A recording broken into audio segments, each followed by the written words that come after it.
On my first day of art class at a new elementary school, the teacher said her name was Mr. Shirley. I assumed I heard her wrong. Later in class, I raised my hand and said, Miss Shirley? And she said, no, it's Mr. Shirley.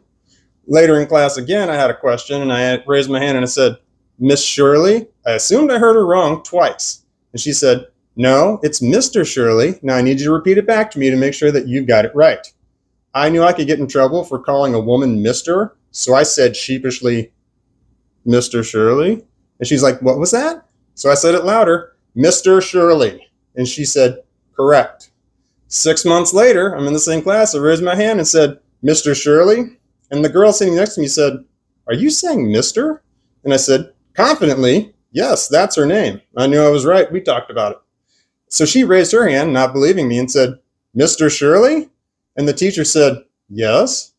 Confused, the little girl said, Mister? And the teacher was like, what?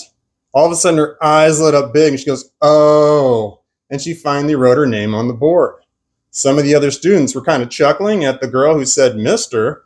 And then my buddy who was sitting next to me leaned over and said, I thought her name was Mister too. And I said, I know, me too. And at the same time, we both went, shh.